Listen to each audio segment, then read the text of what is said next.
And a pleasant good evening to you and to yours, and welcome to the Brevard Sports Network. Alan Slaughterzinski, Caleb Brown, and Blake Mays with you here tonight, coming to you live from Catherine A. Ford Field at Kelly Stadium on the campus of Holy Trinity, where tonight it's a bittersweet night, to be honest with you, Caleb, Blake. It really is, because tonight is the final spring sporting event until fall here on Brevard Sports Network. Anything else we do from this point on will either be Little League or youth sports, and of course, show entertainment moving forward for the rest of the summer. We also would like to begin tonight by saying congratulations to all from the class of 2025. Another stellar year by you on the courts, fields, and gymnasiums around Brevard County. And, congratulations, of course, to our very own Jackson Robb, who will graduate tomorrow from Satellite High School before heading off to the University of Florida. I asked Jackson if he wanted to do the final spring game of the year. And this is Jackson from a freshman and Jackson to a senior. And he said, "Man, I'm so appreciative that you asked me to do that." And then the but part. But a lot of my friends are having graduation parties tonight. And I was like, my man, go have fun. We have the Holy Trinity Tigers, who go from 7-3 2 years ago to 5-5 last year. The dip in the record, a lot to do with the youth on this football team. Hurley Brown played them young, and he played them frequently last year. And it paid dividends going 5-5. They picked up a lot of experience, and you're going to see, particularly along the offensive line tonight, a lot of those guys last year that look, just quite honestly, learning on the fly, but have really moved up to pick up some 6'10". Okay, we're going to start at 6'10", Palm Beach Atlantic. You know how that 95 traffic is. So we're gonna start at 6:10 tonight. So they'll probably kick the music back on here, and we'll, get broadcasting here shortly. But I can keep telling you about these two teams, and let me tell you, Palm Beach Atlantic 3-7 last season. They do bring a Brevardian up the coast with them tonight. It's going to be Cameron P. Harris Sr., Cam Harris Sr. tonight. Of course, Cam's son played at Astronaut. He's a Space Coast Sports Hall of Famer. Cam was just an exceptional running back for Coach Randy Halleck and the War Eagles. And Coach Harris takes care of the offense and defensive lines for Pbca. In terms of the stud on the field tonight, the guy that everybody's watching, there are scouts here tonight taking a look at him as well. And that's Jaden McMillan. And I'll tell you what, you want to talk about as athletic as they come, that is Jaden McMillan. He holds a dozen college offers from schools like Florida State, Penn State, Louisville, Pittsburgh. And the fact that he's got a 4.0 GPA, a little over a 4.0 GPA weighted, has also garnered him some offers from schools like Ivy League schools like Princeton as well. He had a heck of a season last year. He had 900, and I think it was 33 yards last year, and 7 touchdowns. He is a 3-star on the On3 composite rankings, and really, you want to know how athletic he is. He was a vital part of that Holy Trinity recent state track and field championship team that won the one. Congratulations to Coach Marcus Bailey and that squad on winning the 1A state championship during those meets up at the University of North Florida in Jacksonville. Jaden McMillan won the 110 hurdles with a blazing time of 14.3 seconds. So keep your eyes on Jaden McMillan tonight. He'll be wearing the number 1. Who will be dishing the ball to him? It's going to be Rico Butrago tonight. Butrago, a rising junior. He had games last year that showed really good flashes from him. Hurley really likes him a lot. And Rico, 1,197 yards last season and 13 touchdowns, just 5 interceptions as well. The offensive and defensive lines. Let's just talk about the two defensive ends. I had defensive coach come in and tell me tonight, just before the game, to keep my eyes on Andre Spencer, number 56, and number 20, Oliver Esmilzadea, I believe is how you say it. Spencer missed a few games last year due to injury, but he's had an amazing spring, says Coach Brown, and they expect great things from him.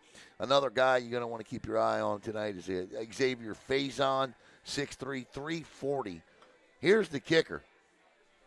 He's 15. Okay? If I was 6'3", 340 playing football, or if I was 15 years old lining up under center and looked over and saw 6'3", 340, I think I'd quit right there. He's quick on his feet.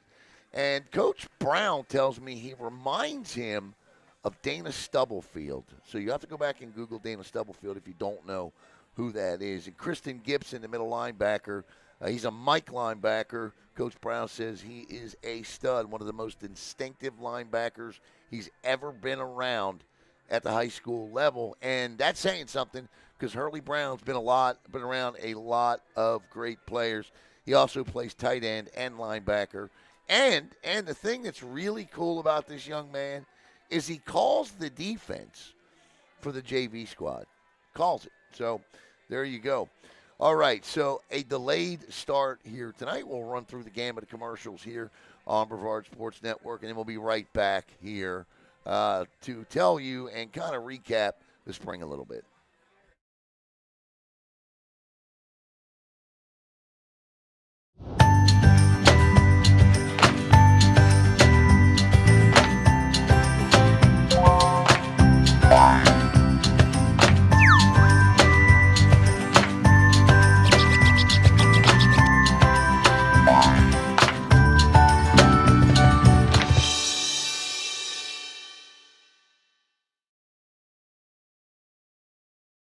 Hello, Space Coast. Alan Slaughter-Zinski for the Brevard Sports Network. I just wanted to take this opportunity to thank all of you for your support of BSN and allowing us to cover your student athletes and come into your home each and every night. Give us a follow on Facebook at Brevard Sports Network, and here's to many more years of top-notch sports coverage right here in Brevard County. Thanks again.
All right, welcome back to Catherine A. Ford Field here at Kelly Stadium on the campus of Holy Trinity, where eventually tonight we're going to get Palm Beach Christian Academy against the Holy Trinity Tigers. The Tigers owned them last year, owned them 35-0 during the regular season. Owned them in the spring game, too, as well, last year. I'm actually shocked that this is in the home and home, but in that game last year, in November, the 35-0 win for the Tigers, Butrago threw for a season high 302 yards, 4 touchdowns. McMillan had 157 yards and 2 scores, and the Tigers turned them over 5 times.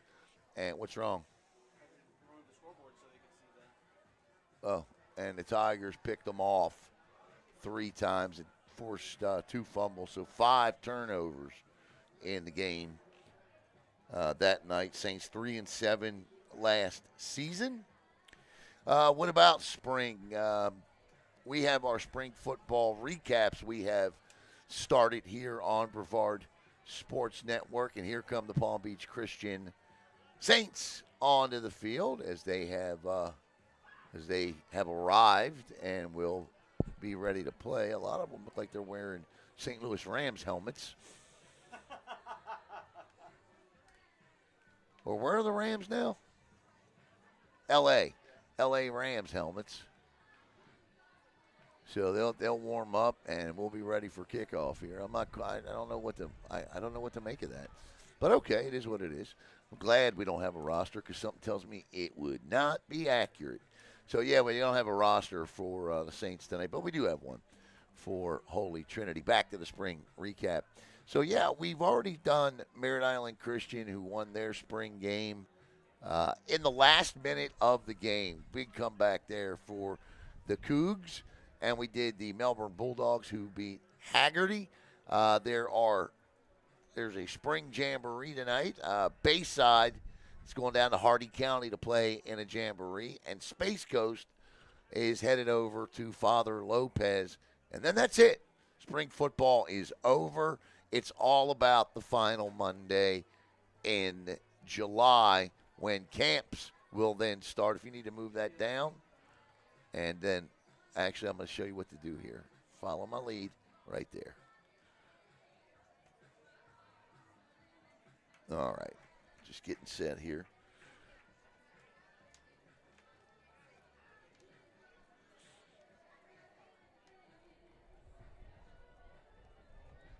Okay. All right. Now I think we're ready. We will go through and recap all 18 teams. Like Tuesday night at Jimmy Hula's, I know we have Coach Harold coming up from Calvary Chapel to talk to us about his spring game. They won, too, by the way. Congratulations to Coach. We're also going to have Tony Gulla, Michael Benson, maybe Logan Halleck. Logan's going to let me know. But we got a bunch of coaches coming up on Tuesday night. Already done, Matt Diesel and Willie Tillman. Those you will see over the weekend coming up. You'll see Coach Tillman first, followed by Coach Diesel. And then we'll get the rest done next week and run them up throughout the course of the next 2 weeks on Brevard Sports Network. We, of course, want to thank our spring football sponsors. Jimmy Hula's has just been fantastic. Jimmy Hula's Food Nirvana. That's exactly what it is. Food Nirvana. It's a great place, great location, great atmosphere. Yes, with a capital G, all of this is. The staff is amazing. Get on over to Jimmy Hula's. I also, I want to thank, I know tonight's particular game is sponsored by Chrissy Lindback from Chrissy Knows. She is a real estate expert, but Ellie Chan from Remax Solutions has also stepped up as well this spring and sponsored the entire spring football, as she does every year here on Brevard Sports Network. As the captains will go to the center of the field, they will be number 1, which is Jaden McMillan, and number 2, Rico Butrago. I think is how you say his name. I got to listen for the PA guy on this one. So here's what I'm going to do. I'm going to step away, and then when we come back, we'll have kickoff.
Holy Trinity Tiger Band will be playing the national anthem. You won't hear it, though.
All right, Palm Beach Christian in their, I believe, 5th year of existence under the guidance and tutelage of Eddie Poole, the head coach. And as we said, Cameron P. Harris also on the staff, former Brevard County coach. And, of course, his son was a great running back at Astronaut. And Hurley Brown, the head coach of the Holy Trinity Tigers.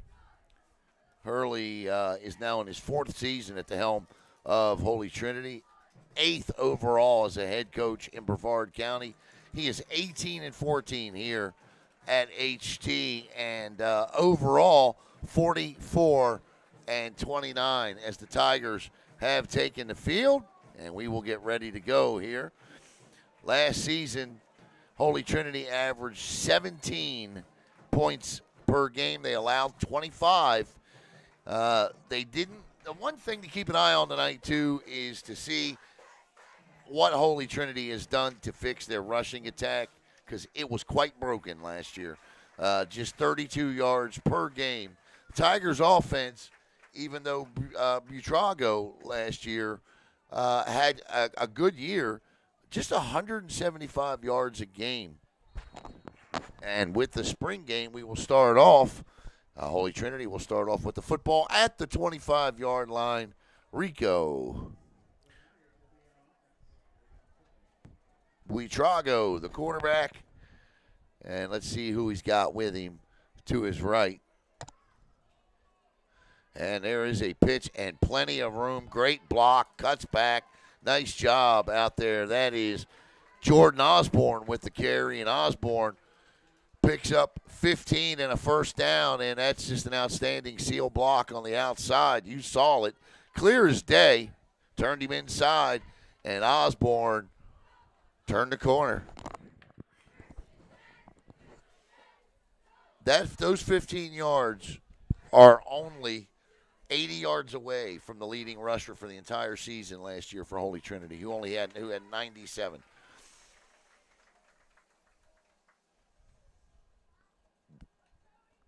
Rico turns, fires. That's McMillan on a bubble screen. McMillan fights his way forward for a gain of about 6. Make it 5.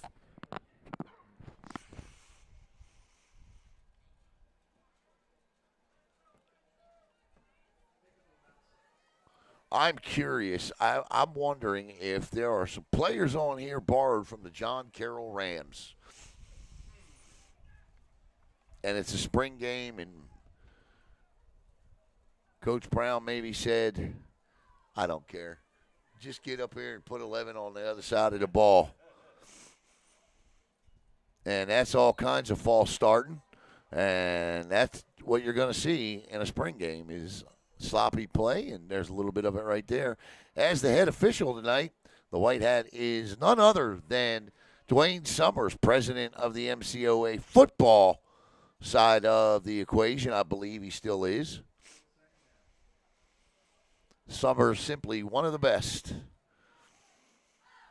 2nd down and 8 now. That negates the play by McMillan. Rico with a quick, oh my goodness, read it perfectly. If he tried to pick it up, he falls on it. And I tell you what, you can't read it any better than number 2 for Palm Beach Christian. And Rico pitched it, and he was in the backfield so fast that he nearly caught the pitch.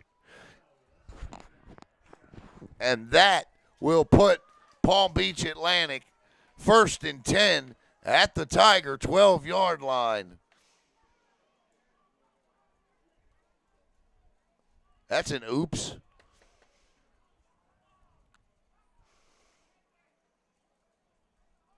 Now we get our first look at this Tiger defense. And again, keep your eyes on the ends, Andre Spencer and Oliver Esmail Zadea. Quarterback is number 1. Number 2 is the running back. Number 0, another running back. 2 Rams split wide left and right. Yeah, you're going to get confusion when you got players from other teams on your squad. Coach, what's the play? X left, 40, cross, Spider Y2 banana. Yeah, Coach, how about just telling me where I need to be? Run to the pylon, son. Which one, Coach?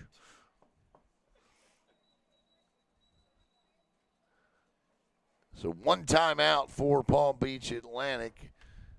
Holy Trinity kind of stunned a little bit there. I mean, my goodness, I'm stunned over the play. And he nearly caught the pitch and ran it in for a touchdown. Coachable moment there is just fall on the football.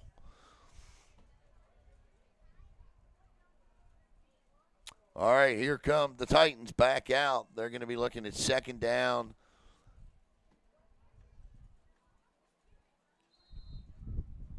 Where are the yard markers?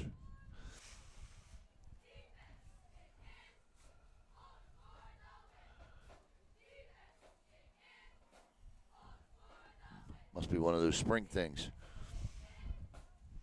So there's 3 backs in the backfield in a wishbone formation, sort of. And, yep, number 1's going to roll right, throws wide open in the back of the end zone with 0, but he could not hit him. Overthrows him. Pressure applied by Rowan Wright. And that'll bring up 3rd down. Am I crazy, or we had yard markers on the first drive, didn't we? Yeah, there's yard markers. Apparently, most of them are just behind players.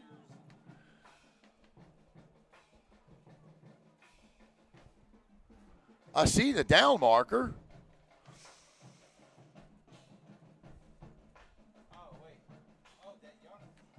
And there's a give, and he just leans in, brought down by big number 68 in there. Or is that 66? That's Faison. Yeah, that's Faison in there with that tackle, 66. That's the young man Hurley Brown said to watch out for. So now it's 3rd down.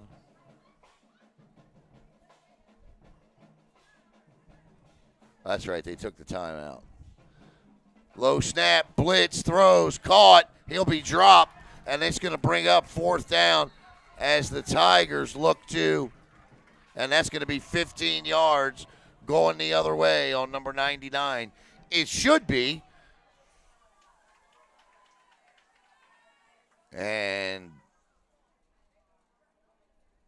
yeah, that should go against 98 or 99 on the red. And we'll see what unless he called the retaliatory hit. And he does. That's exactly what he catches. So he catches the Holy Trinity Tiger retaliatory hit.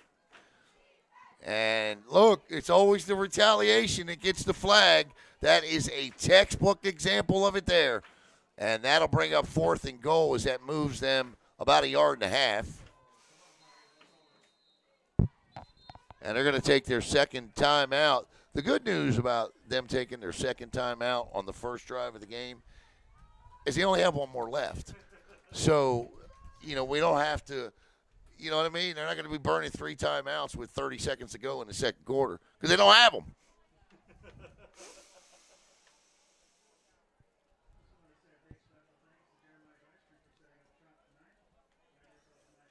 I don't think I've ever seen two teams combined to play a high school football game. I've seen it in youth. Here's one alternate explanation that might make more sense. Okay. Maybe they were short on helmets, and the John Carroll Rams said, "Here, we might have a couple extra helmets." That could be as well. They might have been short on helmets. Caleb with a great explanation there. There's a lot of programs across the country going through that.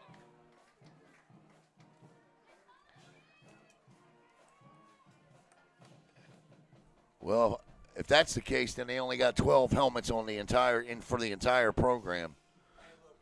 I'm just counting them. I'm just telling you what I'm counting. So it'll be 4th and goal, up the middle, and forward progress. Will he get in? Nope, he will not. And the Holy Trinity Tigers will get the football back, and their penalty will be 1st and 10 from the 1 in terms of the goal line stand there. So if you want to see the Holy Trinity playbook, you're likely to see it all of it right here, because that ball is dead on the 1 yard line. So 1st and 99 for the Tigers, if they are to score. Keep your eye on number 2, because, again, he was in that backfield fast. An issue for the Tigers last year, the youth of the offensive line. And, that's good. That's a smart play to try to get the shadows of the goalpost off the backs of their jerseys as Rico picks up 6 yards on just a straight quarterback keeper. 2nd and 4 now.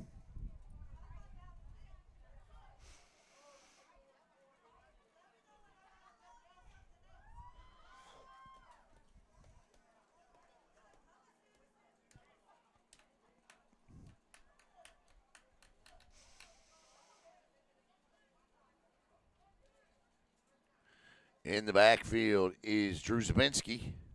Zabinski runs wide left, throws, and that pass receiver turned in. Rico threw the ball out.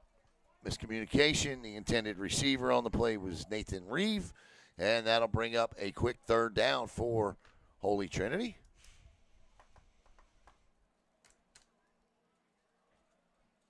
Here comes number 20 checking into the game. That's Oliver Esmilzadea, and so we will see what he does offensively here. Looks like he's going to line up at the tight end spot here. Keep your eye on him. It's a big target.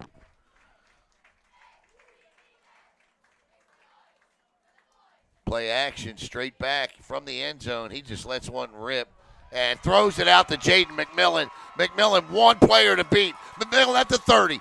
The 20, 15, 10, 5, 110 hurdle speed gets him in the end zone for a 93-yard touchdown. And we got a flag down on the sidelines. That's likely going to be a sideline warning, I hope, as McMillan with a 93-yard touchdown. Rico threw it into triple coverage, and he threw it perfectly. And this will be a sideline warning, as somebody needs to pick up the get-back duties. And just like that, in the blink of an eye, the Holy Trinity Tigers on the board, 6-0.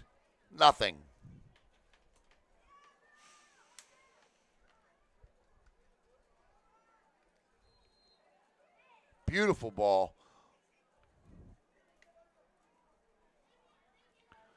Snap, the hold, the free kick is up, and it is good. And point after by Roan Wright, and with 8:38 to go in the first, 7-0 Tigers.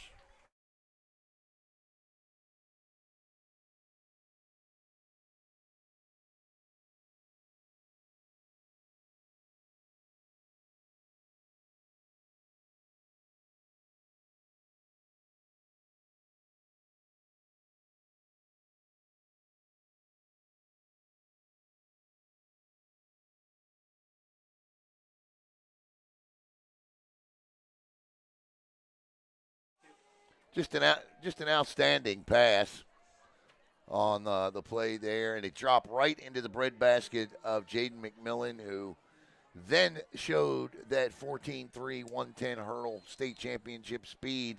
He caught the ball at about the 40-yard line of the Tigers, and the next 60 yards was all McMillan about the 45, as he ran about 55 yards on the 93-yard touchdown pass. And last year we told you one of the best games of the year that Rico had was over 300 yards against this team in a 35-0 win, and he's on his way again. I thought, what on God's green earth is he doing throwing that ball into triple coverage? But that's why he's down there and we're up here. He knew what he was doing. 1st and 10 turns, and that ball's out, and that is Holy Trinity football, absolutely blown up and destroyed by Oliver Zadea, and it's going to be 1st and 10 for the Tigers inside the Ubrzati red zone. Esmel Zadeo returns the favor of being in the backfield. I got to give a shout-out to the coach, the defensive coach, who told me to watch out for him. There he was. And now the Tigers got the ball back on the 15-yard line, 5 seconds after, on the play clock that is, after scoring themselves. The back to the left is Jordan Osborne. Petrago throws. McMillan, touchdown. That's a beaut, Clark. Should be a pass interference, too, as McMillan was interfered with. Did you get that? I believe I did, yes. As just like that, one play, 15 yards, and it's 13-0.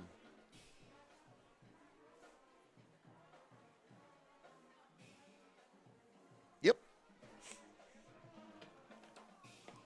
So Jaden McMillan with his third catch of the game, second touchdown of the game. Rico Buitrago, his last 2 passes have put him over 100 yards passing in the game.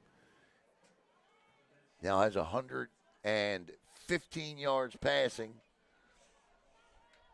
And the free kick coming. And it is 14-0 as the Tigers strike twice, thanks to the combination of Rico Buitrago and Jaden McMillan. Back with the kickoff or ball placement here in a moment.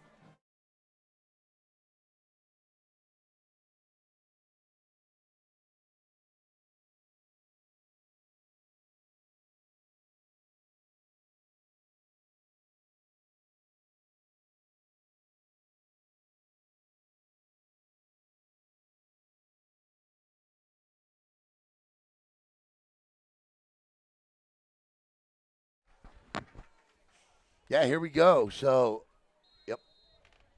So Palm Beach Atlantic will take over 1st and 10 again at their own 25. They turned the football over on the first play of scrimmage. This is their 6th offensive play of the game. Quarterback, bad snap again, ball's out, and yeah, he's going nowhere. And I mean nowhere. First in to make the hit was number 17, that's Zach Curran. And that'll be a loss of 4, and it'll be 2nd and 14.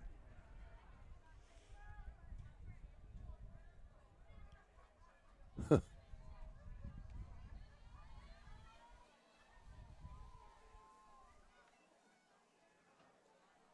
think Eric Natwick and Natwick Insurance.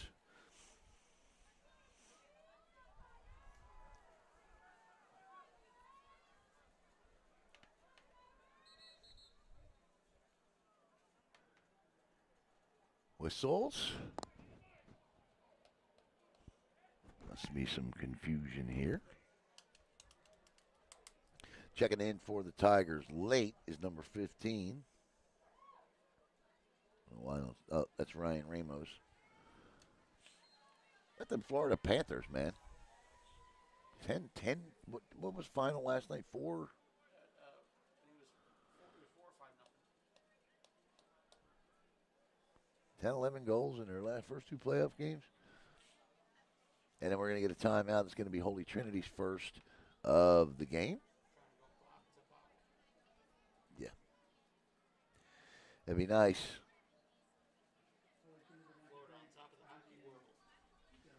Yeah. Florida, the king of the Stanley Cup. I don't know, though, man. I think Connor McDavid and those Edmonton Oilers got something to say this year. They're on a mission, but they did blow a pretty big lead the other night. 3-1 in the third period, ended up losing 6-3. 7:37 to go. Here, no Connor McDavid to save the Palm Beach Saints. I'm not sure what the problem is. Somebody's just walking off. Did he just quit or what? Probably some sort of equipment issue. Yeah. I'm like, oh, I thought he was mad. He's mad at his helmet. I'm like, what's he doing? Yeah, it is his helmet. I'm like, he's frustrated with all these delays. Here we go. Number 1. Oh, my goodness. No. This is not very good football by Palm Beach right now, as Esmazadia again in there, and that is now third and about 24, 25.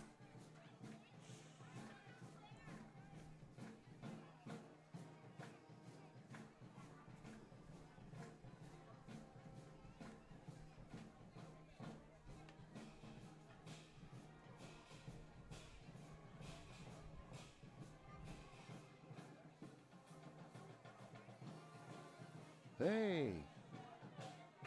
Here we go. Third and over 20. Number 1 finally gets a snap he can handle, and it goes right through his hands into the end zone. He'll recover, but it's in the end zone, and the Tigers fall on him, add 2 more, and the score is now 16-0, and the Tigers will get the ball back on a free kick, a literal free kick here, whatever they choose to do. Kickoff, punt. We won't see that. They'll probably just place the ball, I would think, at the 35 maybe. Should be.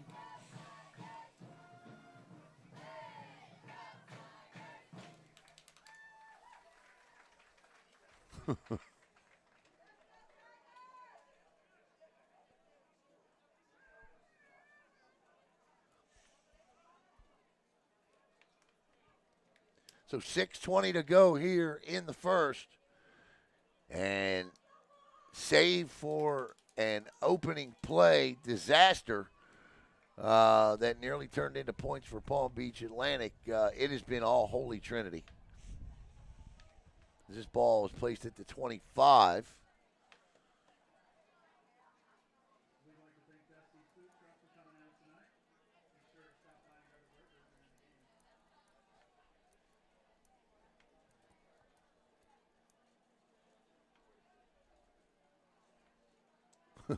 I'm just thinking, they score here on the first play, gentlemen. Checking in late is Sawyer Bond. So that's 2 timeouts now for Holy Trinity. So both teams have used 2 timeouts here in the first quarter. And so, yeah, they'll have just 1 with 18:20 to play in the half, 6:20 in the first and 12 in the second.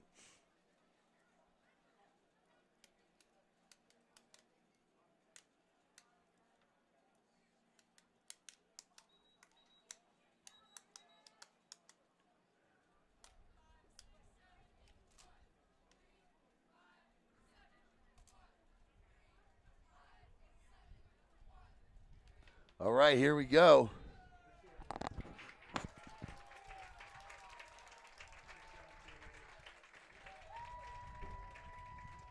Buitrago with 1 back to his right. He's got doubles split equally to each side. That's essentially what doubles are, 2 wide receivers. Now McMillan comes in motion to the near side to give us to Osborne, who shakes one tackle, shakes another, but he will be dropped for a loss of 5. And this is the thing I wanted to see tonight. Could the Tigers get this rushing attack going, and could they keep it consistent? So far, they did get it going, but the consistency, not there yet. Of course, to be fair now, you know, they haven't met much resistance throwing the ball either, so go with what works, right? 2nd and 14 now. And they're going to throw it again. Buitrago rolls out right, dumps it too far out for the intended wide receiver, which was number 21, Hayden Argo. And the incomplete pass will stop the clock with 5:37 to play. I'd like to see them establish the run a little more. The incomplete passes tend to make for a longer affair. Not that I'm against extending this till all hours of the night. It's just that, you know, you don't want a 4-hour football game. Ever. The NFL don't want it. It's not needed. Oh, no. Don't make Major League Baseball come in now and put some kind of clock on you. 3rd down, 15. Drago drops, throws, and he's got McMillan, and this is going to be another touchdown. Jaden McMillan at the 30, 25, 20, 15, 10, 5. Touchdown, Holy Trinity. 79 yards. Add that up, and it's, my goodness gracious, it is 22-0. Holy Trinity.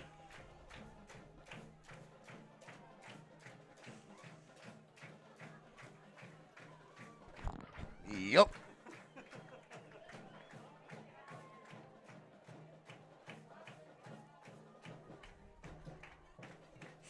McMillan's got 4 catches for 187 yards and 3 touchdowns. And there's 5:26 to go in the first quarter. Is he on your spring football fantasy team?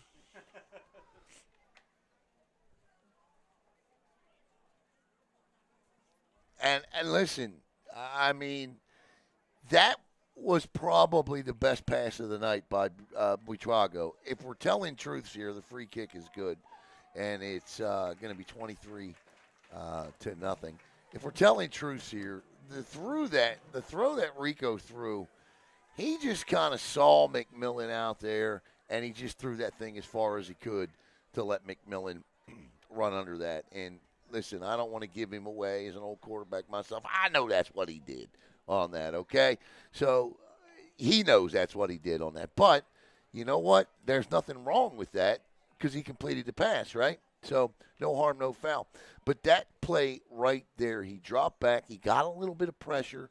He looked at it. He didn't go straight to McMillan. He actually looked for his reads. He looked right first and then threw left back across the field when he saw McMillan breaking down the seam on the hash marks there, and it was a beautifully thrown football and a good job by him, and that's why I say that was the best touchdown pass of the night he threw. 5:26 to go in this one in the first. At this rate, it will be in this one. We are well on our way to a clock of running.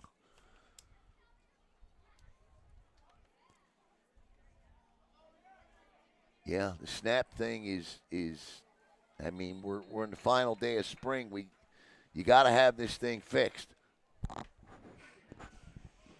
You can't have 90% of your snaps not end up in the quarterback's hand.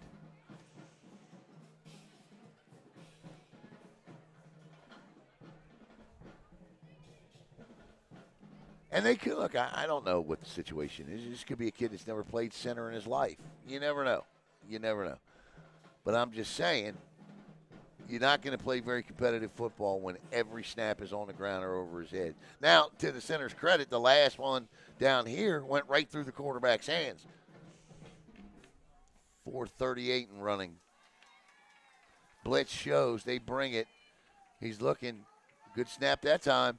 And all over him. And that's a completed pass. That's a good job by the cornerback. He rolled right with pressure on his back and found his receiver for a first down. Nice play. That's their best offensive play of the night. Well done, young man. Well done. And you know what it started with?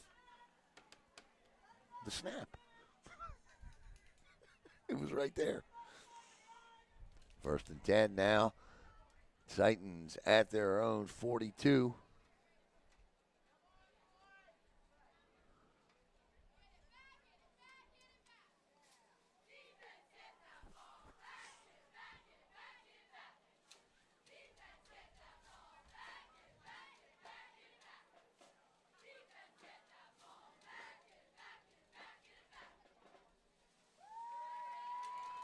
Blitz again, and this time he gets out of it again from the right, jukes one player, and out of bounds. He'll pick up 3, maybe. Does not lose yards on the play, but he has no time. Picks up 4. 2nd and 6. He's got no time to throw the ball back there at all. I mean, as soon as the ball is in his hands, there's a Tiger within 2 steps of him. Coming off of that edge over there is Zach Curran coming from the right linebacker spot. Keep your eye on number 50 as well. We told you about that, Andre Spencer.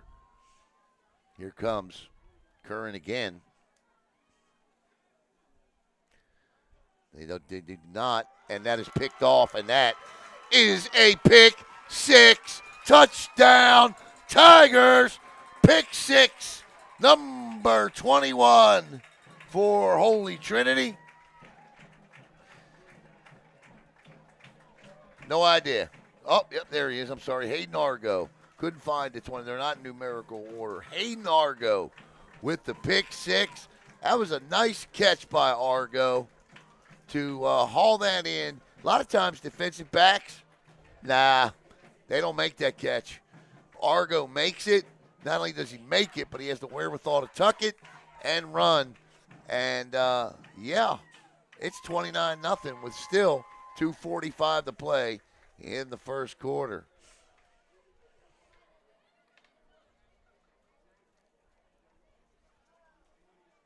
Free kick coming. And I keep saying free kick on the extra point because in spring football, there is no rush.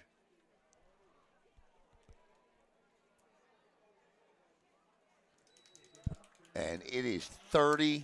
We'll be back here on Brevard Sports Network. A barn burner here as we close out the spring.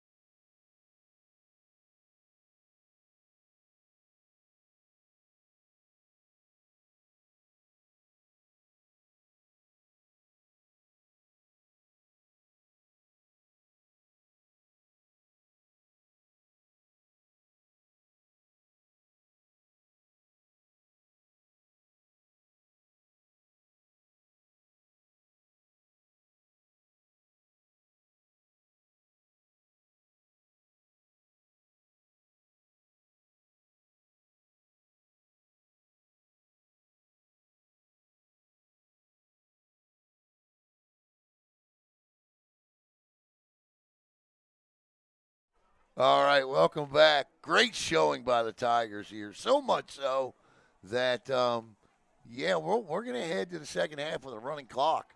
No doubt about it. It's 30-0. They still got 5 points to go, but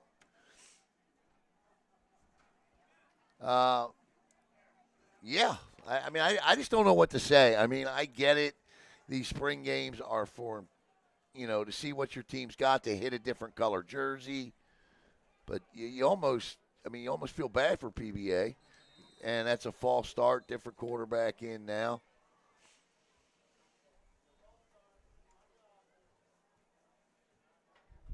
Also, the best source of research for preparing is always Max Preps. You know that, though.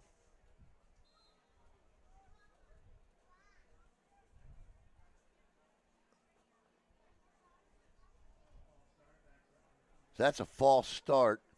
So back from behind the sticks we go. As number 15 and number 5 now wearing the Rams helmets in the backfield. The snap is on the ground and back on the ground, and the quarterback will fall on it. And that will be a sack officially. And that'll bring up third down and a trip back to Palm Beach Atlantic for a first. Where's that second down? Did we just? Oh, that was a penalty on first down, so this is second down. My goodness gracious. Once again, congratulations to all of the class of 2025, and especially to our very own Jackson Robb, who will walk the stage tomorrow night. Quarterback throws. Oh, my goodness. That's a fumble. That is Holy Trinity football. That's a fumble and Holy Trinity ball. And they will get the football back. First and goal inside the Chrissy Lindbeck red zone. Real estate expert.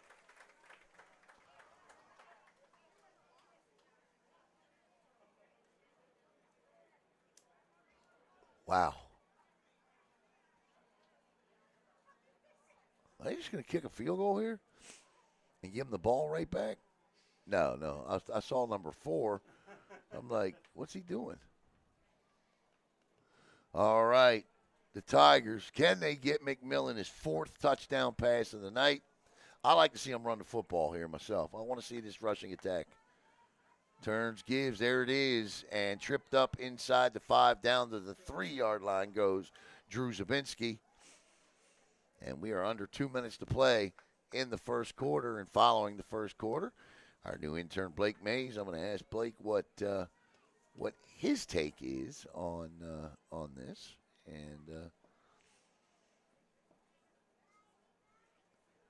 because there are some, throw the score out again. This is a game you want to try to learn about who your guys are. Who do you have going into the fall?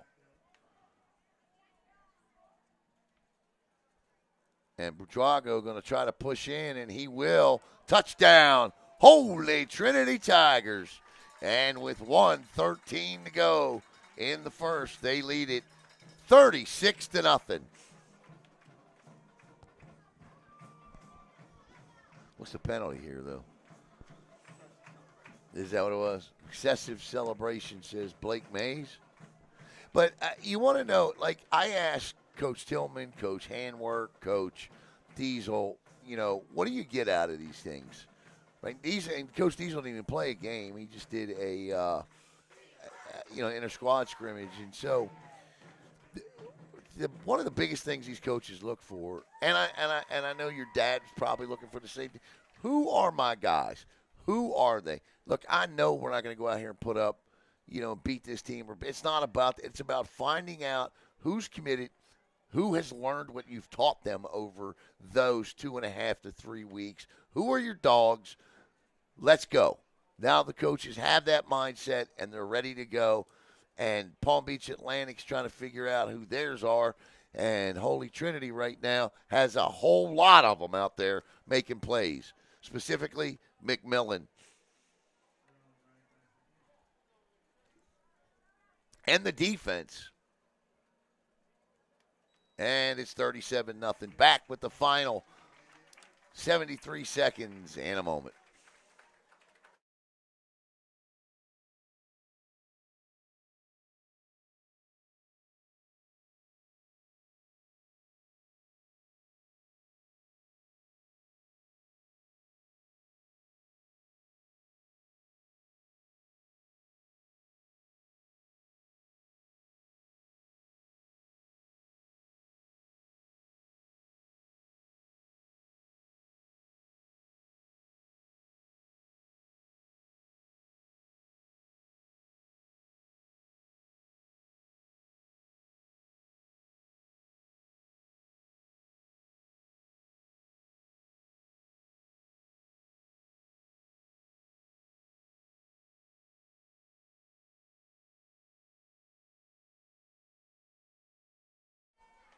All right, here we go. As we will, Palm Beach Atlantic will get the ball at the 40 now.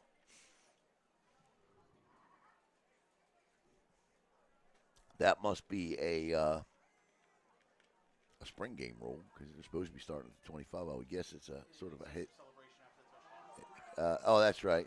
And that's a fumble, and Palm Bay has it back. Or not Palm Bay.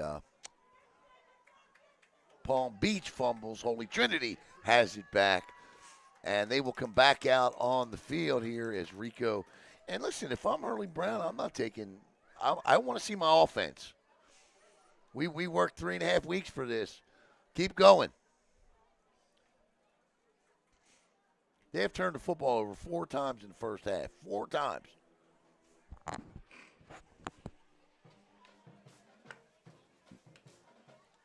I would run the ball a little more, though, here.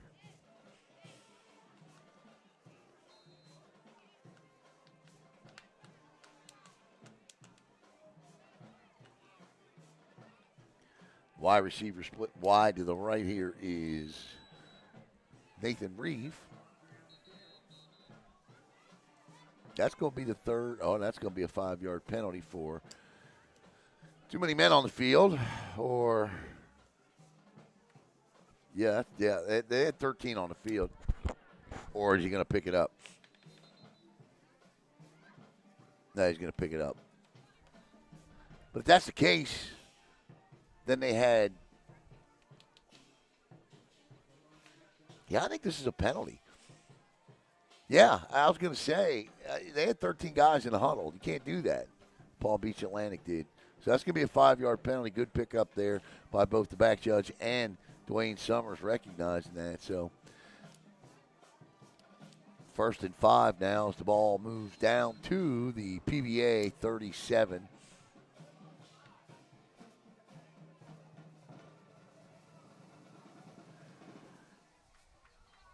Oh, what a tackle.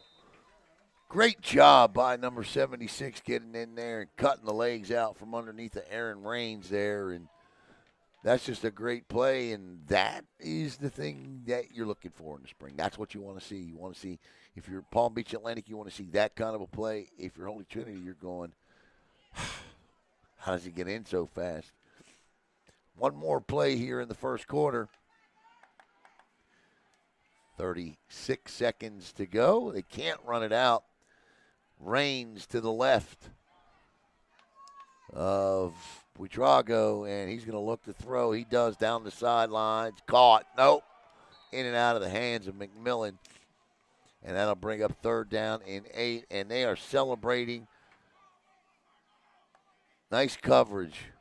That is the first incomplete pass of the day for Jaden McMillan. Everything else he's either turned into a 93-79 or 15-yard touchdown. 3rd down and 8. The incomplete pass will stop the clock. 37-0.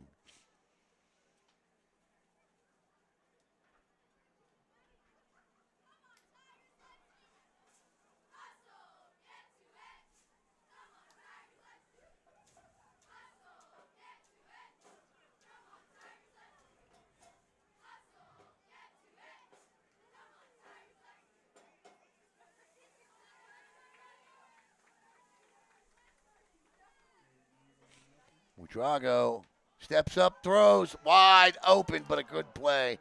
Closing the gap quickly was number 13 as he got in there. Underthrown. The intended receiver was Nathan Reeve. That'll bring up 4th and 8, and that's nothing but a thing, up 37-0. You go try to pick this up. And it looks like that's what they will do. Yep. So 16.2 seconds to go.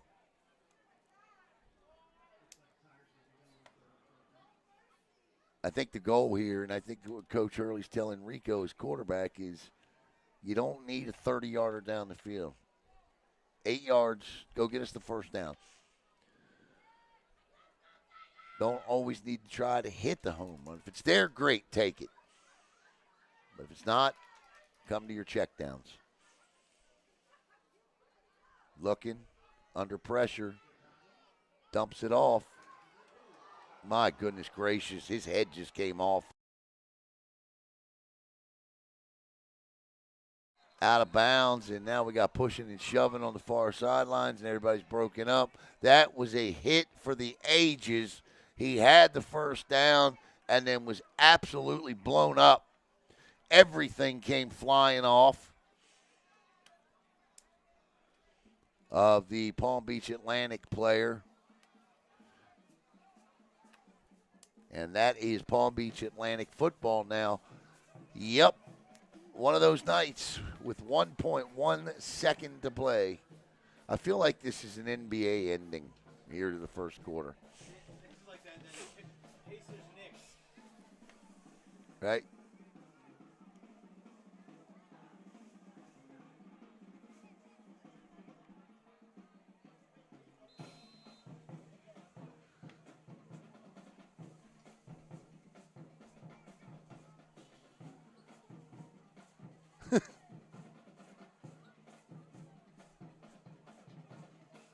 So, every time they've had the football, with the exception of one, they have turned it over.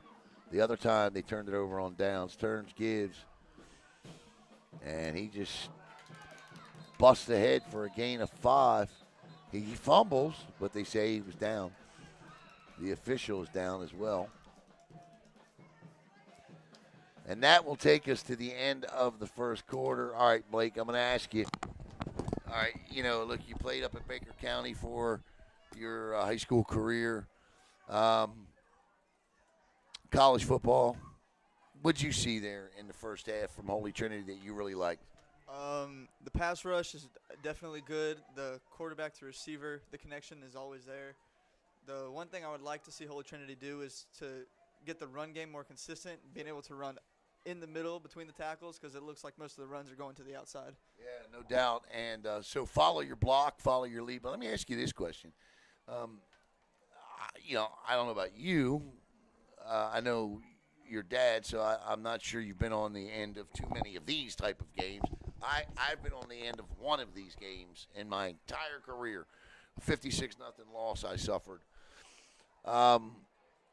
As a player, what type of mentality you try to keep when you're up this far? Just to keep going, make sure you finish the game. Don't want anything stupid to happen. Just remember your job and what you have to do. Yep. No, Blake Mays, our newest intern. And Blake, welcome to Brevard Sports Network. It's good to have you here, and people are going to get to know you here throughout the summer. Excited to have you, my friend, as we get ready to start the second quarter. And look, I'll be honest, I told Blake if hang out. If originally it was the first half, and then I said, look, Blake, we'll do your thoughts. If you want to go, buddy, you can go. That's a big hit right there. Number 2 is a player now. This young man is a player. He's the one that delivered the hit on the other side of the field. He's the one that intercepted the pitch and got the turnover for Palm Beach Atlantic. He's the one running the football. This young man can play some football. 3rd and 1 for Palm Beach Atlantic, looking to pick up their first down of the game here.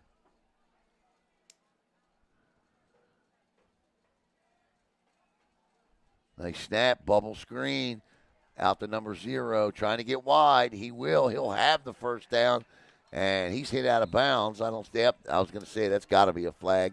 That'll be 15 more tacked on. It'll be 1st and 10 for Palm Beach Atlantic.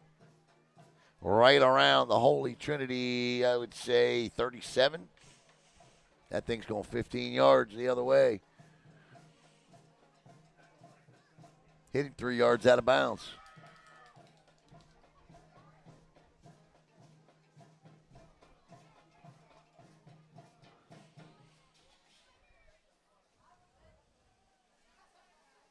A lot of people here.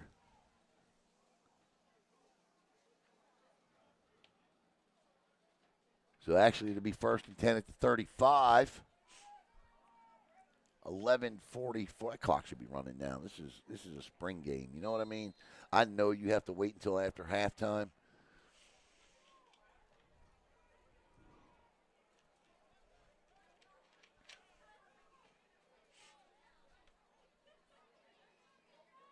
Quarterback with a guy to his left, 3 wide receivers to the near side.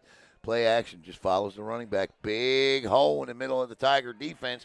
Closes quickly, though, and in there on the stop is Aaron Raines. And that's a gain of about 3.5 to 4. We'll call it 3, 2nd and 7 for Palm Beach Atlantic. In case you didn't feel it outside, summer's here.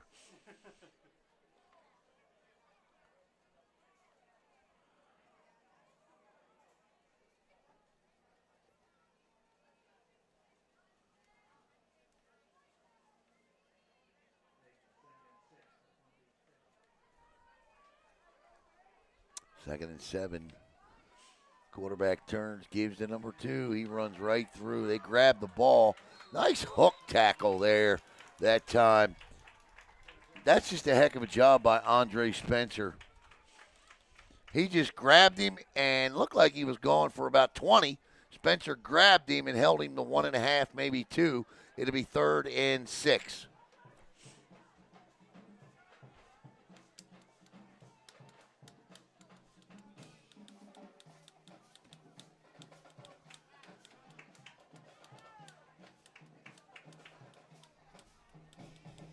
So obviously 4-down territory. It'd be 4-down territory if they were at the 10 of their own. They got to try to figure something out here and get on the board. The 3rd down play coming up. All the snaps have been great. Blitz throws. Nearly intercepted, but knocked down there. McMillan back there as well as Zach Curran. Let's see what the flag is here. Flag on the far side of the field comes down.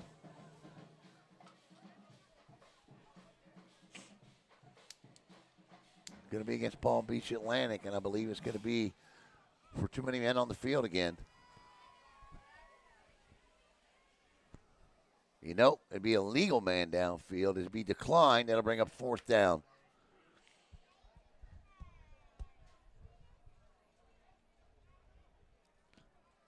So it should be 4th down.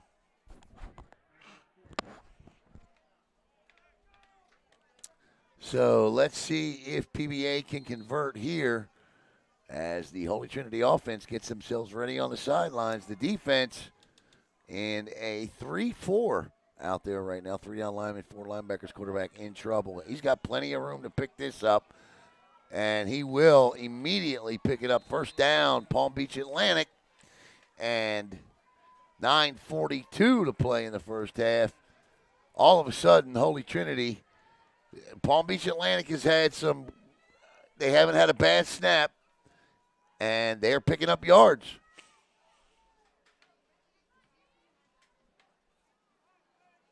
That was 4th and 8, 6, and they picked it up. 9:20. Doubles. 1 back to the right of the quarterback. Number 1 throws. That's on the ground. Incomplete.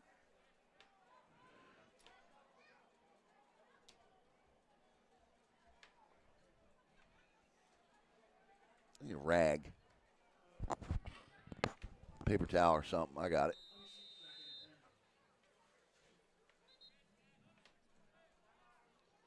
Timeout, the 3rd and final timeout for Palm Beach Atlantic. I want to thank all of our sponsors tonight. Uberzati, Chrissy Lindback,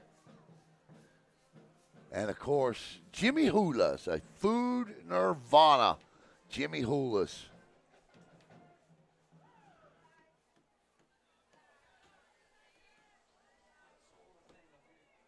What's that?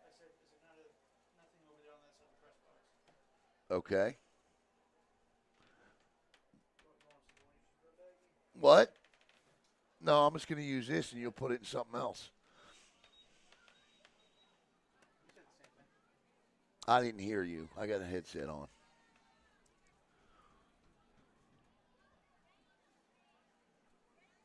$37-0. Palm Beach Atlantic driving, though, with 9:05 to play. They've just chewed up their third and final timeout.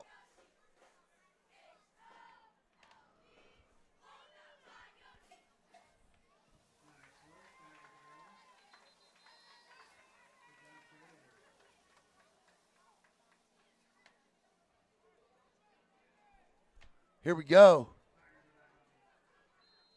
Jimmy Hola's red zone now.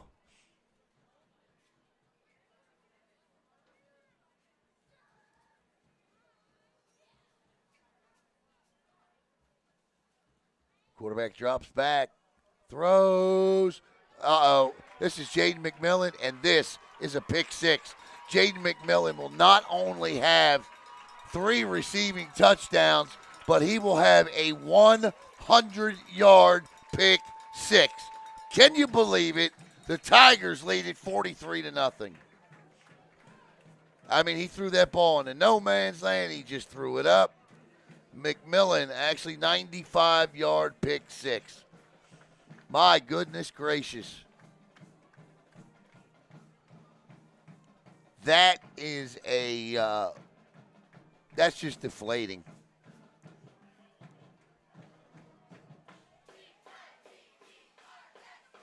And the Holy Trinity Tigers take no prisoners tonight. Tigers are eating up the Saints 43-0 at the moment. Might be coming back. No, we got a flag, so we'll see.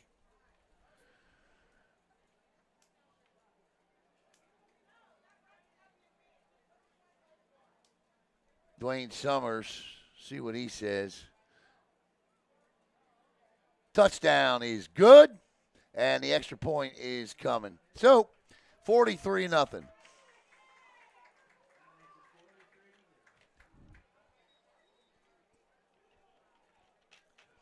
Dwayne Summers, that's what I said earlier. He's one of the best, man. You can see him out there asking, what's his flag? When we had that issue last year, or I think it was last year, between Space Ghost and Astronaut with the ball, did it or didn't cross the plane. I love Steve Muzzy and the MCOA, and Steve is always terrific. He always gets right back to me when if I have an issue with an official or a call, I call Muzzy right away, right?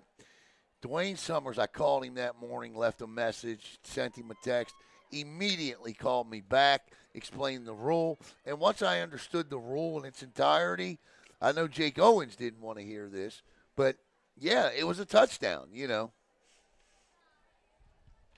free kick coming.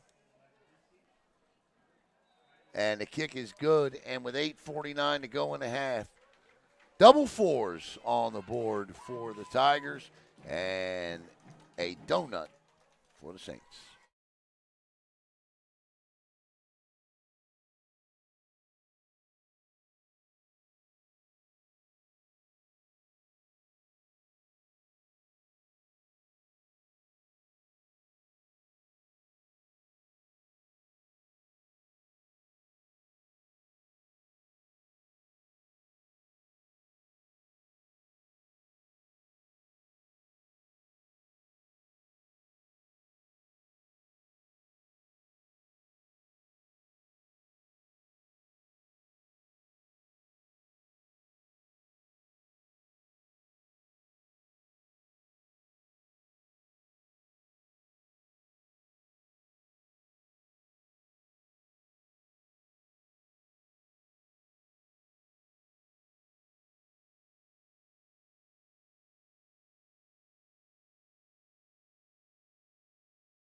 All right, welcome back here to Catherine A. Ford Field on Kelly Stadium on the campus of Holy Trinity. I want to thank James Phillips, the athletic director here at Holy Trinity, for allowing us to come and broadcast tonight. As Palm Beach Atlantic was oh so close to putting points on the board, and then stepped up Jaden McMillan, and he would score his 4th touchdown of the night. This one from 95 yards. And McMillan tonight with 4 touchdowns. And those 4 touchdowns have encompassed 282 yards, whether the pick 6 or the 3 touchdowns.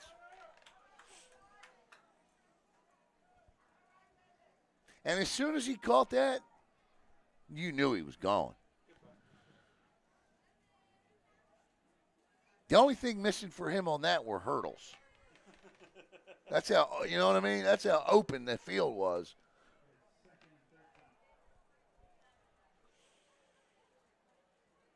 So it'll be 2nd down and 6 now.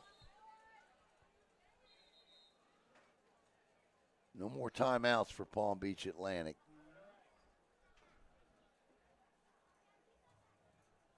Now we're ready.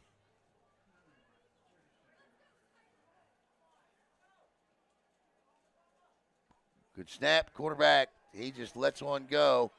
And that's a good catch. Coverage was off on that. When I mean it was off coverage as the defender tried to cut. Total mismatch in size on that one. No help there coming back across. And number 3 was able to make the play. Bo Bagwell, I think. It says his last name is spelled Bgwell, but Bo didn't have any help on that, and he's not very tall.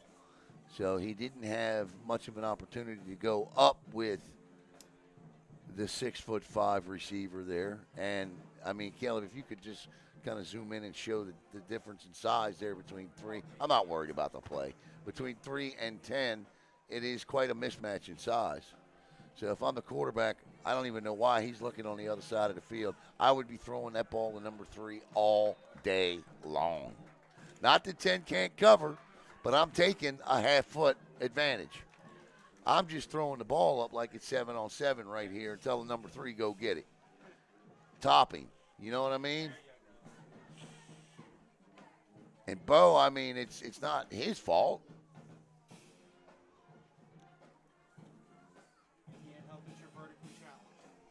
Well, yeah, I mean, he's got speed. Kid's fast. I watched him run, but, yeah, you're right. I mean, he's not, you know, he can't put height on. But as a quarterback, you have got to this is what you've got to recognize. And he's right back to the left side of the field. And that's going to be a penalty coming in for a clip, and that's going to come back. That's 15 yards. That's a hit in the back.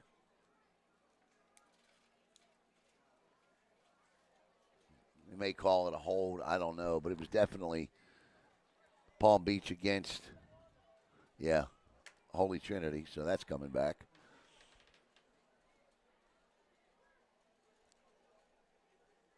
I thought it was a hit in the back, but I guess he held him first and then threw him down.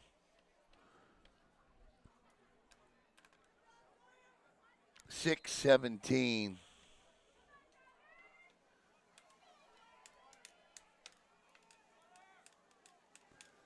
We're going to get a water break here, and so coming up tomorrow night on Brevard Sports Network, it is the EAFL second round playoffs, adult amateur football, as Caleb calls it, the U37 League. Tomorrow night, as the Space Coast Sharks will host the Hernando Hawks for a 3rd time this year. This is the Sharks looking for their 3rd win over the Hawks this season. And in doing so, if they can do it again tomorrow night, they would advance to the semifinals of the EAFL AA playoffs. And guess what? You're going to see it right here on Brevard Sports Network. I have to check with Eddie Dufresne, but I believe that time is 6:30 here on BSN. And tomorrow, it is live from Space Coast Panther Youth Stadium where the Space Coast Youth Panthers play. And so we have no idea what that setup is going to be like. So wish us luck as well. 6:17, quarterback throws. Oh, wide open. See, Holy Trinity's defense right now has got to tighten up. They just got to tighten up. And I know Hurley Brown's going to tell them that. Hurley's walking down those sidelines with a quickness unknown to mankind.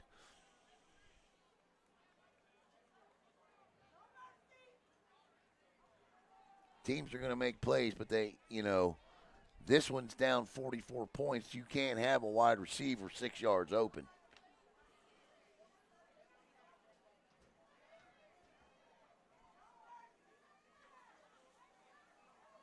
I know, I'd be hard on them if I was a coach. I get it, but that's what this is for.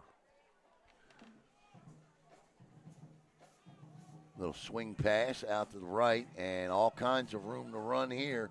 McMillan on the stop. The Tigers simply not getting to the point of attack on this drive, or the last drive for that matter. This is the second consecutive drive that the Titans have driven down inside the Chrissy Lindback Real Estate Expert red zone here. And, listen, from what we've seen from Palm Beach Atlantic, these last two drives have to at least ping a little concern into the defensive coaches. They would me. 5:29. We'll start the second half with a running clock. Throws, caught, breaks one tackle, and thrown out of bounds.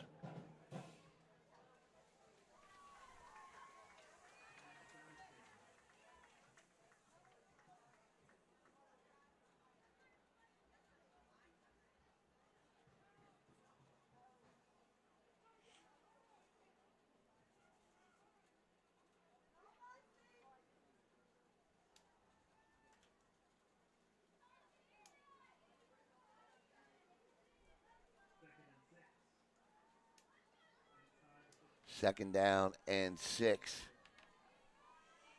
for Palm Beach. I keep saying Palm Beach Atlantic. Palm Beach Christian. Got 3 wide receivers to the left. Quarterback looks, nothing there, and he is swallowed up, and he'll be sacked by number 50, Andre Spencer. And you heard Blake May say he really liked the pass rush. There is another product of it.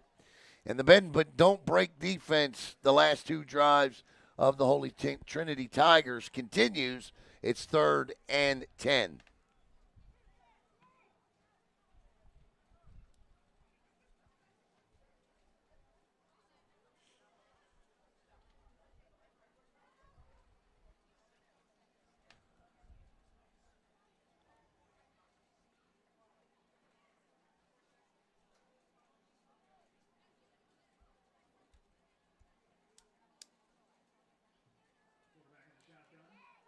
Oh, batted down, 4th and 10. Great play on a corner blitz that time by Hayden Argo. And Argo, textbook, hands in the air on the blitz, 4th and 10. Some people will be like, well, why don't you kick a field goal here? Well, they know if they got a kicker or not. They need to know if they can put the ball in the end zone.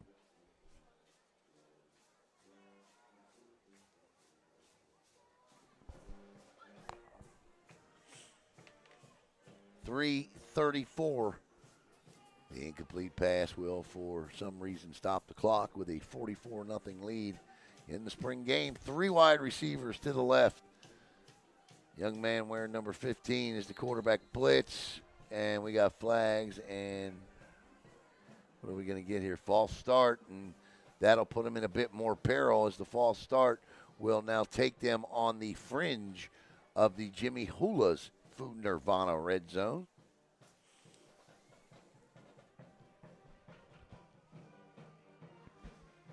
When I see somebody wearing 15 and a Rams helmet, now you two aren't going to know who I'm talking about here, but the first person that comes to mind for me is a former Rams quarterback from way back then, by the name of Vince Ferragamo. And, that's a touchdown. This is a touchdown. He did not go forward with the arm. And Hayden Argo, comes off the edge, and he will score. Flag down for what? I have no idea.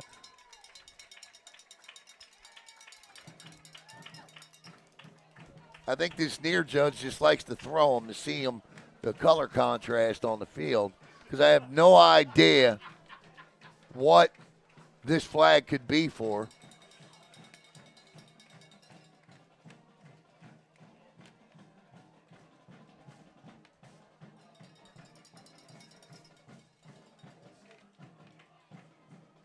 Argo with another touchdown. What is it? It could be a block at the back. Really? Argo was three. Yeah, this is nuts. If that's a block in the back, it had no effect on the play. I agree. And his punishment is he's got to come all the way back and pick up his flag because that touchdown's going to stand.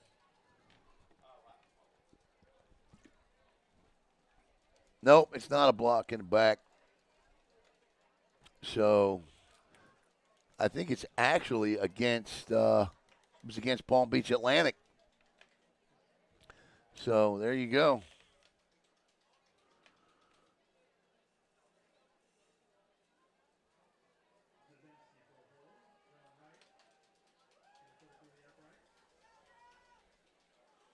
Now he got out of camera before I could see what he called. But he definitely pointed towards Palm Beach Atlantic. So the touchdown stands, and it's 50-0 right now with 3:10 to play in the first half. Point, free kick coming.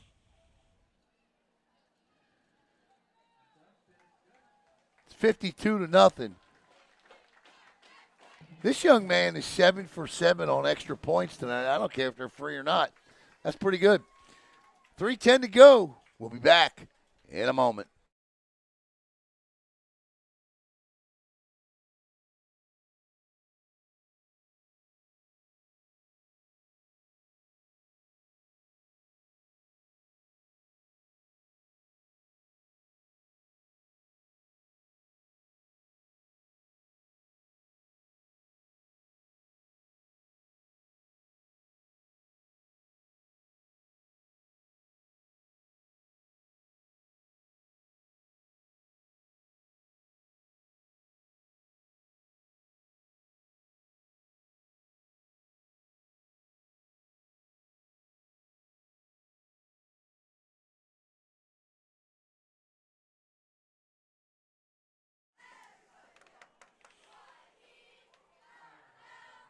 Is it 51-0?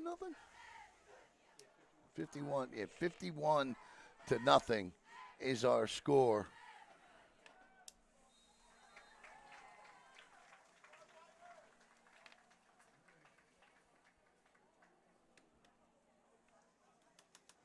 And my apologies to the official there, but I was wrong on the call, so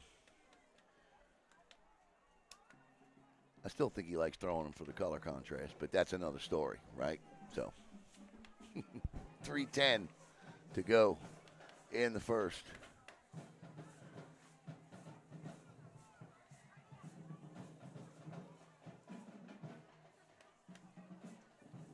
Quick pitch. See the Holy Trinity defense, and there's a flag there thrown by Dwayne Summers, and this is a hold, a clear hold.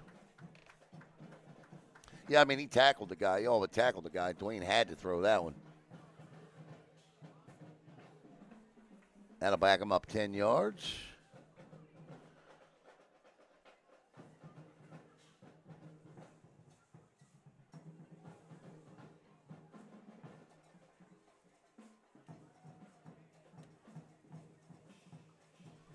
Yeah, he just grabbed him. I was watching because, one of the other beautiful things about YouTube is that you can go back and rewind your own broadcast a little bit and check it out.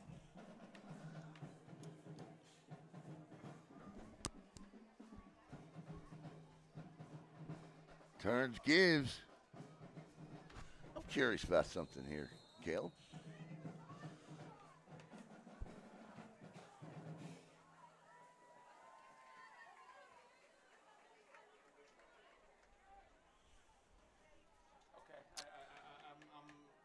You seeing what I'm cooking up here? Yep, I do. Okay. All right, let's see if we can give that a try. Just see if it just wait. Just wait until afterwards. We'll play with it here in a second.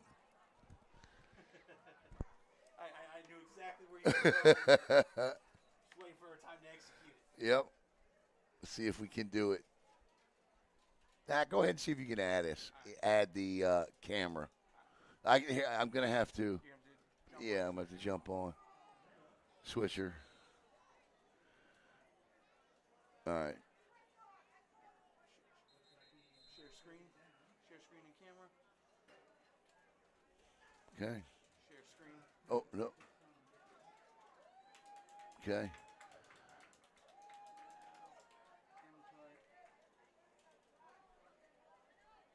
Is it there? It was there. Then you jump back onto YouTube. Well, then it's not going to work. No, it will. Start broadcast. Hold on, wait for it to pop up. Display. Done. Yep. All right, so what? So if we want to watch a replay, right? Yeah. Go there.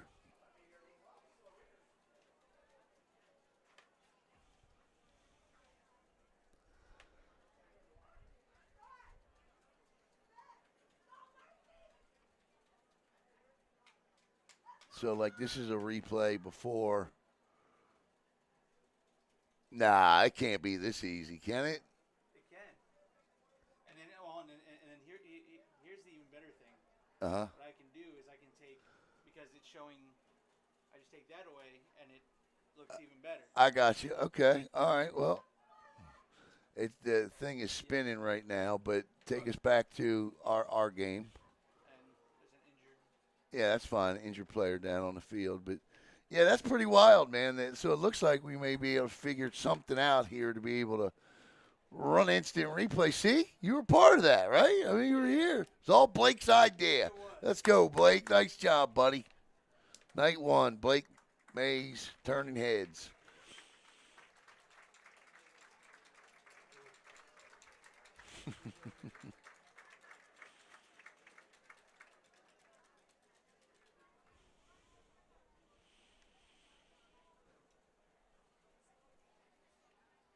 Okay, he's off. You can.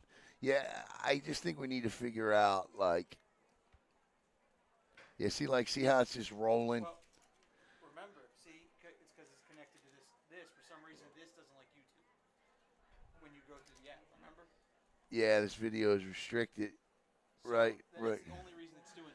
Right, okay. All right. Well, at least we know we can do it, so I'm going to get out of here so we don't slow us down because it's not going to let us do it. So there's no sense in keeping it, right? Correct. All right, so I'm out. Yep. All right. There you go, folks. We just found out how we can do some instant replay starting in the fall, huh? Yep. Okay, there you go. I like it. So 4th down here for Palm Beach. BSN using our time wisely. Yep, that's going to be a first down if he don't make this tackle. He's got it, and oh my goodness gracious. That is, that's a heck of an, and he just bounces right up. Hey, he's a player, man. And number 2 is just a player.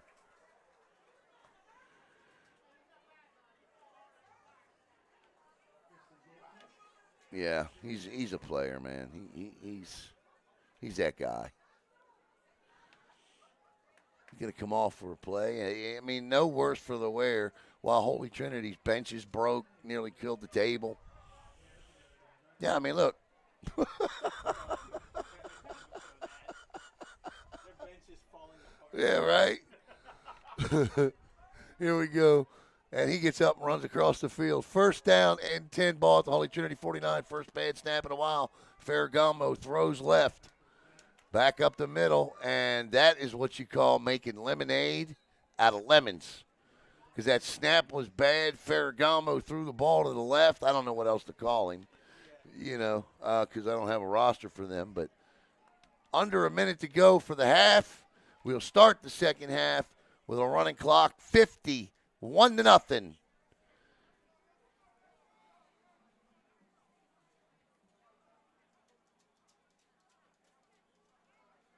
You think they'll play a second half? Huh? Think they'll play a second half? Spring game. Would you? No. Yeah, I don't think I would either. Especially Palm Beach County, see their dog. Yeah, I don't think I would either. Ferragamo with a dump here to the left. And nice tackle. That's a textbook open field tackle right there. Made by Jude Ormsby. And the clock stops for some reason because the chains need to be moved. They'll wind it again. Everybody going by the books here. Spring game, 51-0, 5 seconds to go. And this is the final play of the first half. Ferragamo lets it rip, and it's picked off. Jaden McMillan with his second interception. He'll step out of bounds. And guess what? We got another flag from that same official down there. Look at the yellow on the green. And he's going to immediately pick it up, and that will end the half. It's been all Holy Trinity. We'll be back with the second half in 17 minutes here on BSN.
I think they look fantastic. I'm very proud of you girls. Thank you so much for putting in the time during finals and all that. We put some decent work in.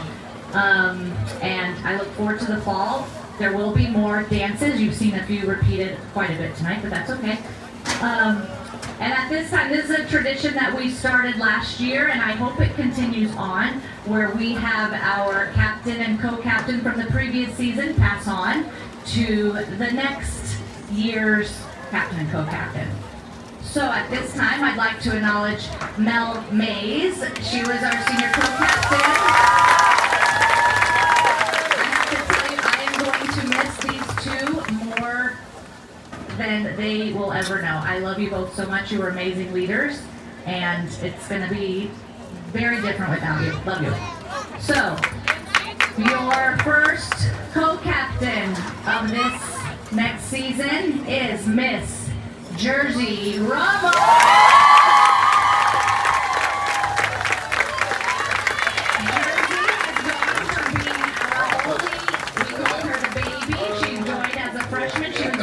Freshman. She's entering her third year as a varsity athlete. Yeah, man. So welcome, Jersey, and your new co-captain.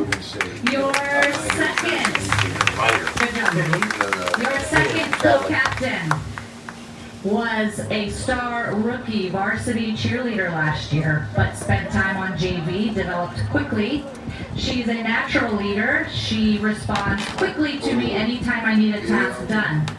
Ladies and gentlemen, your second co-captain, Miss Hannah Harrington.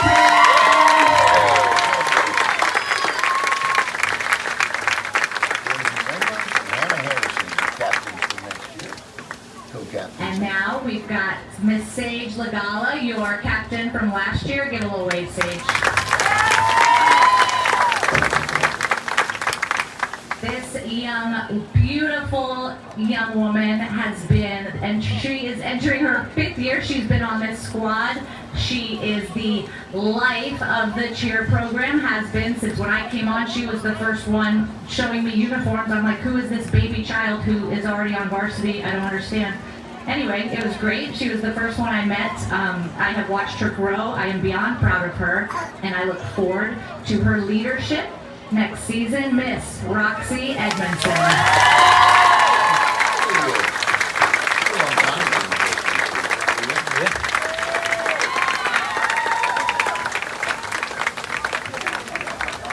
Hey, Coach. Coach. Yes, Come here for just a second. Yes. So we got the camera trained on these girls down there. Oh, So why don't you, if you can, I'm putting you on the spot. Yeah. If I say, can you name them all, can you? Could I name them all? Yeah, could you say who they all are? Or I got one better for you. If you want to write them down and have somebody send them, I'll announce them all. Yeah. Yeah. Or we can just say it too. Yeah, pull them up, man, we're live. That's all right. We just did. Well, I am good at shooting it. If I hit that hole, I don't write a thing. No, that's all right. That was great. We did it live. Ready? All right, we got Issa Bagwell. Was it Issa? Issa Bagwell, Addison Black, Marissa, say that last name? Marissa Clarici, right? Ayla Collins, Roxy Edmondson, Chloe Luca, Gianna Webb, Sadie Cheney, Kendall Elmore, Hannah Harrington, Caroline Hughes, Elora, Jenna Harden, Maddie Capitos, June Leopard, what's that? Galen Murray. We got Jersey Ramos, Finley Reynolds, Sienna Turney, Tori Smith, Addie Barlow, Sienna Colucciello, there we go, Carson Hooper, Alana Jacomite, Madeline Reeve, and Logan Zabinski. That is amazing, Coach. Congratulations on a terrific job here, and good luck. Thank you. Yes? Thank you so much. Yes, absolutely. Those are your Holy Trinity 24-25 varsity cheerleaders. We'll be back with the second half in just a moment.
All right, welcome back to Catherine A. Ford Field. The opposing coach did not want to do shortened quarters. We're going to do 12-minute running clock quarters. So I say, bring it on.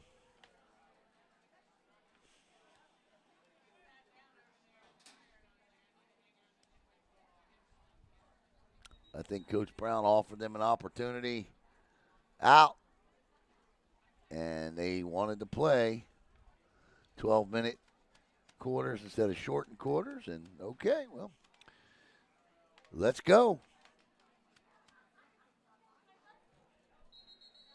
51-0. Holy Trinity will start the second half on defense. And here comes Palm Beach Christian.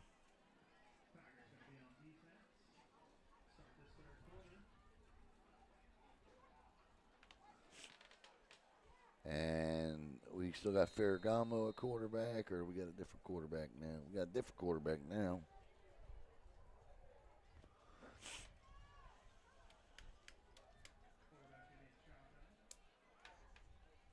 Play action, little sidearm action there, and yep, that'll be a loss of 2, maybe 3. And the second half is underway. Running clock.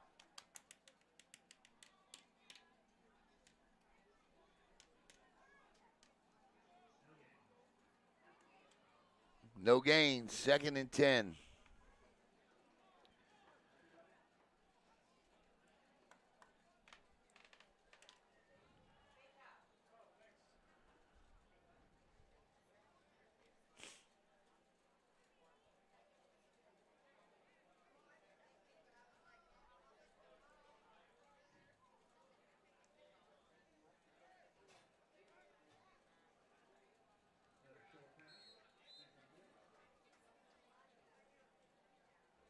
Oh, my goodness gracious. You see that final score? Yeah. I didn't know that was the final. Did you? I know that was fun. I knew it was I knew. 63 when I turned it off. Oh, my goodness gracious. Devers hit a grand slam. Yeah, I saw that. I think that only made it like 10 or 11 or something. Someone else came up and hit one. Oh, my goodness. I looked up and it was 16 to 58. Holy cow. Well, my Orioles sort of know how to keep them close, don't they? 51-0 here. Oh, you called it watching your bullpen. Yeah. And quarterback runs, and he's going to have a first down. Grabbed by the jersey. Now they're trying to push him back. So, yeah, I mean, if you're Holy Trinity, you might as well play defense. You know, keep them out, keep that shutout intact, right? And the last 3 drives, the Tigers have let up a lot of big plays.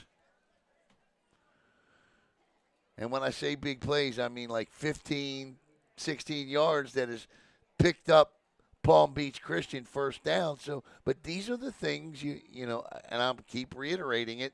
These are the things you want to keep working on.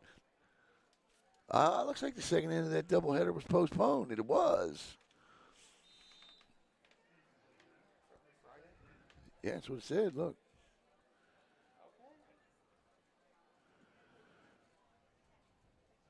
Orioles probably need that. Yeah.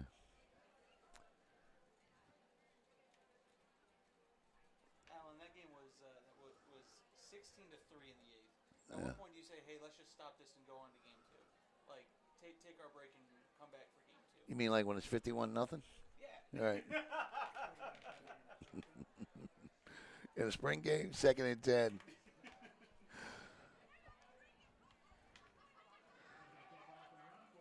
Spins, turns. Look at this. Great move. Jaden McMillan with some sort of an attempt at a tackle there.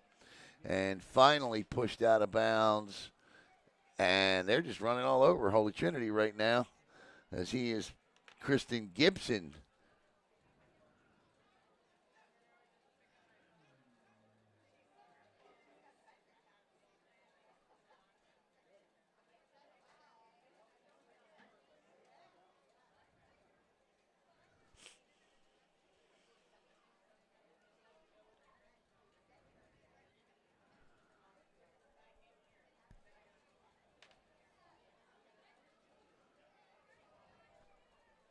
First and 10 at the Holy Trinity 35.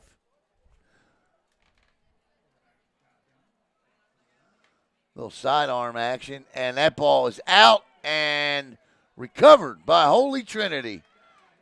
Nope. Recovered by Palm Beach. Nope. Recovered by Holy Trinity. And guess what? With his third turnover get of the day is Hayden Argo. Wow. And I tell you what, you've heard of bend, don't break, right? Defenses. That Palm Beach offense right now in the last 3 drives has been bend and don't score.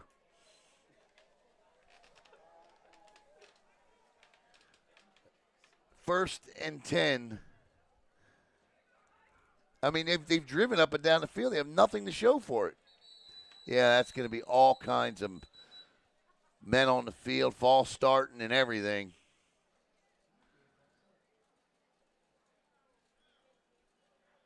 Yeah, that's illegal substitution.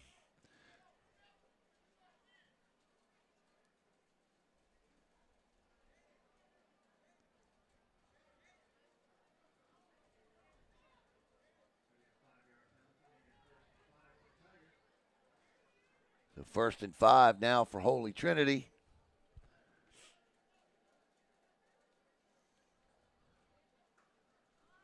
Yep, there it is.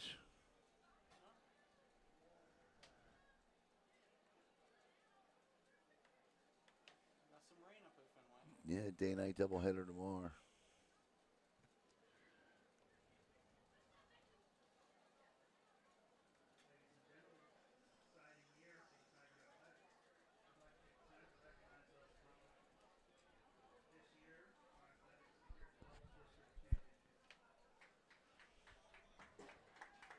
.549 and running here.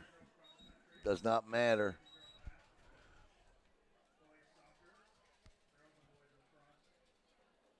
Did somebody take a timeout? Did somebody actually call a timeout here?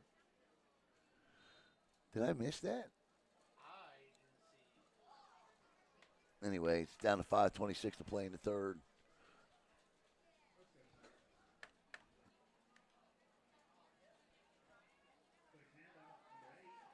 Nice run. Best run of the day going back to the first carry of the day. That's Aaron Raines on the carry. Raines gets out across the midfield stripe into Palm Beach territory. And it'll be first and 10 from the Saints 48.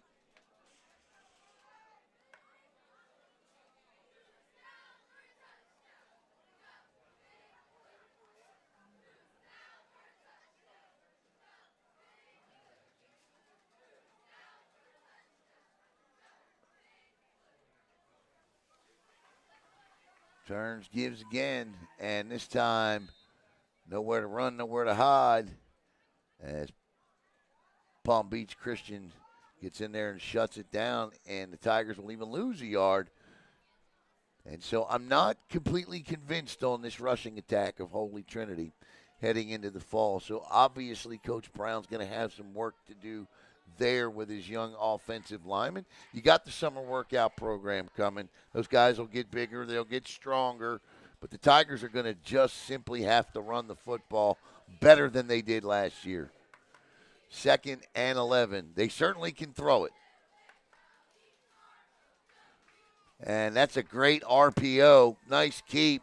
And he's going to be short by about 1.5 yards as Rico gets out, and he just pulled that ball back. That's a great read by the young man. 3rd down and 3.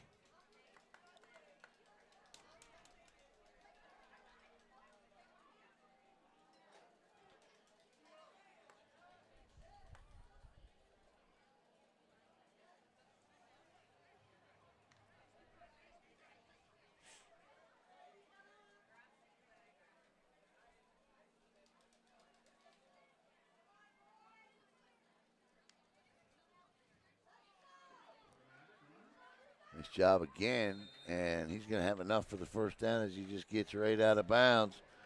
Number 10 is telling him, man, why you just run at me?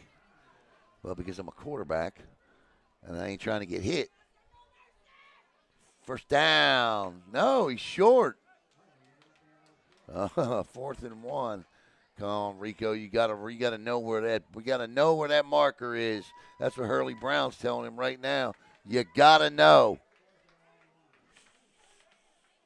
So now we're gonna get the big guys coming in, the 2 DNs coming in to push up front.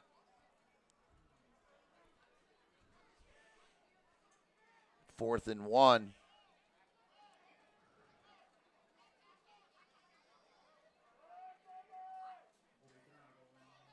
He's going to go under center here. And he will push his way and lean his way into big number 68 for a gain of 5. 66, Xavier Faison opens up more than enough room for Rico to pick up the first down. Under a minute, or under 2 minutes, I should say, to play in the third. Holy Trinity just trying to eat the clock here.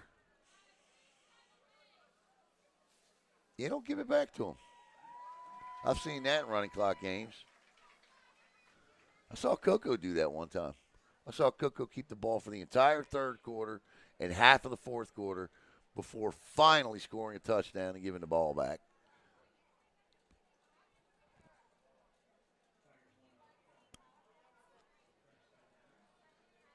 First and 10. Turns, gives. Nice bump. Nice run. It's a gain of 7. Yeah, that'll make it 2nd and 3. Good hard carry ahead by Osborne.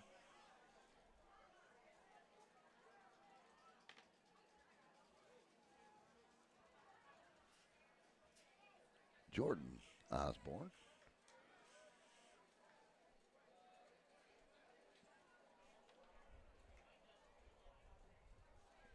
So 2nd and a short 4, long 3 here.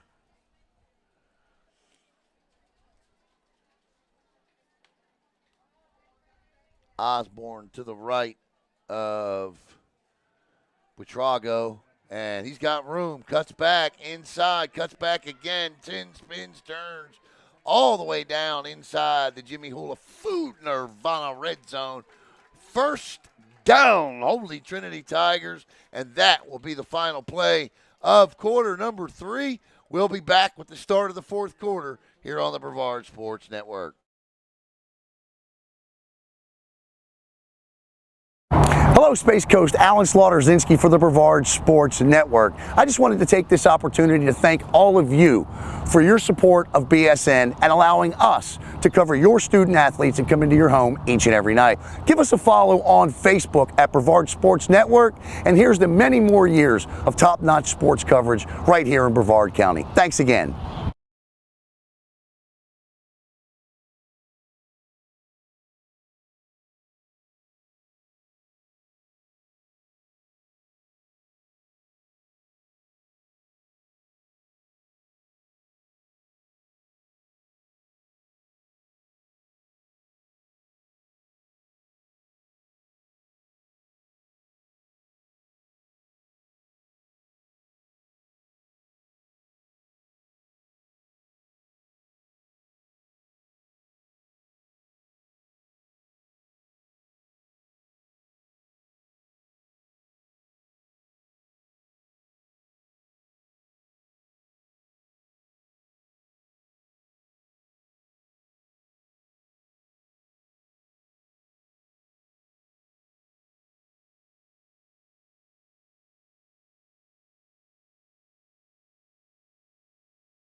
Cheerleaders chant, fourth quarter, Tiger quarter.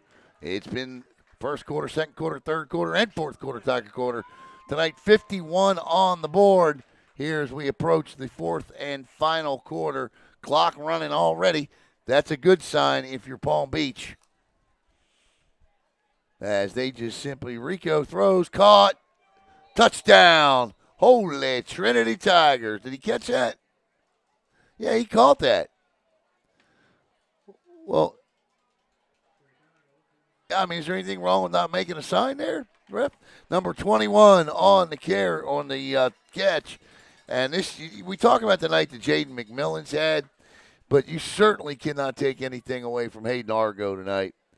As Buitrago just kind of laid him out there in front of the defense, and he came up with it, and he took a pop. Like he's like a Timex. He took a licking, and he kept on ticking. 57-0, Holy Trinity. I'll tell you what, it's a good thing that this squad doesn't do push-ups for points.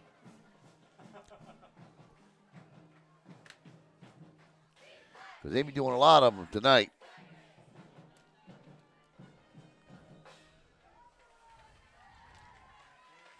And his 8th extra point of the night is good, and it is 58-0. And the clock keeps running.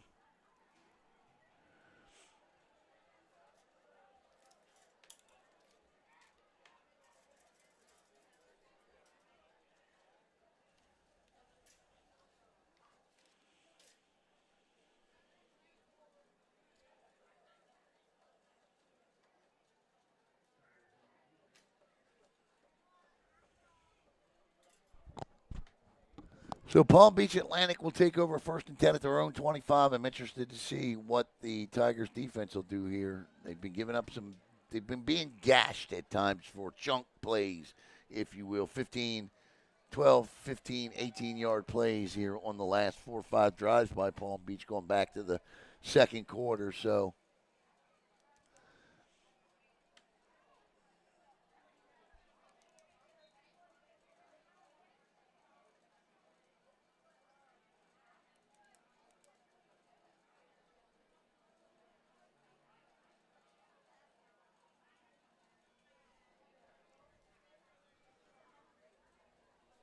Rosati, top of the screen there. I want to thank them.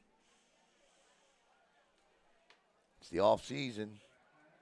That was nearly picked off, but it is complete. And that flag right there is going to bring that play back because there's a hold.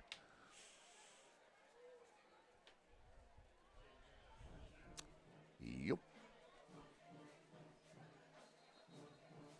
And so it'll be 2nd and why are the sticks moving?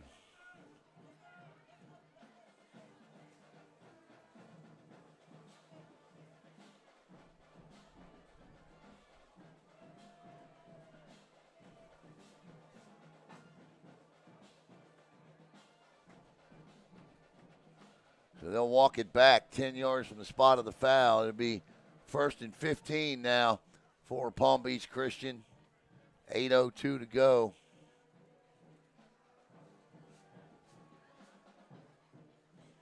Again, coming up tomorrow night, it is Adult League. What it? 37 years. Well, yeah, I know that. I'm trying to think of what I was saying. It's semi-pro, sort of, kind of.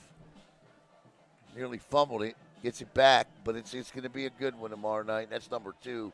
And we got an injury down on the field here as number 17 is down there writhing in pain, holding his knee. The clock, I wouldn't stop the clock. And he gets up, and Zach Kern is okay. You can't lose him, and this is exactly why. At 58-0, he just hope and pray, man. That penalty brings that first down back. I missed what it was. I didn't see what that was.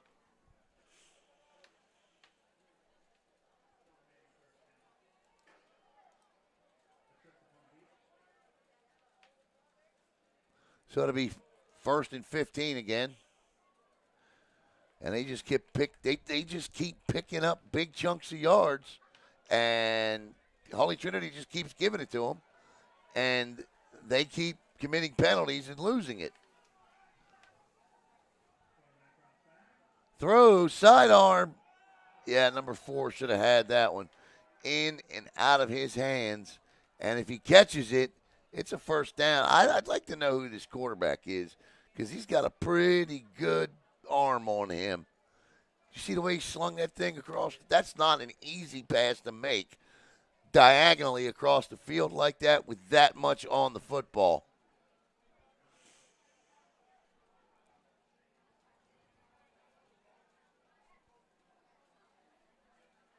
What are we doing? Killing time? Yeah, I hear you.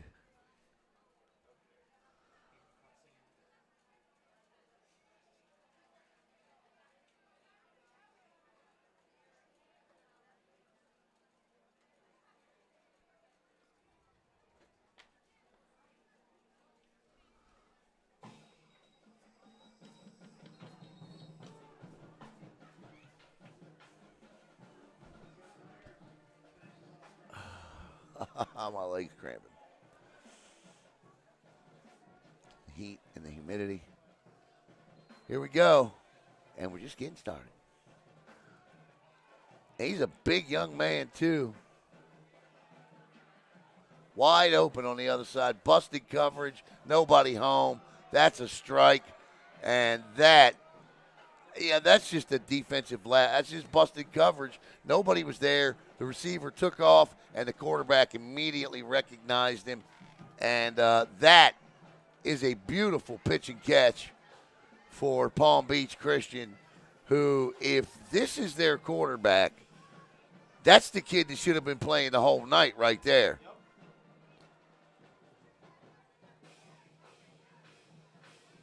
That kid's got a gun, man, and he throws with a ton of accuracy. That's a false start of every. Look at this. Look at this. I mean, where has he been tonight?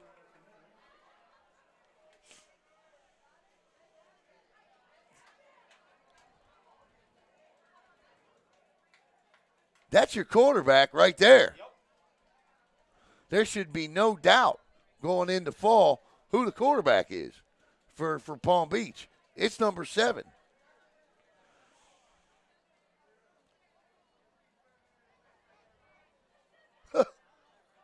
I mean, he's made every throw.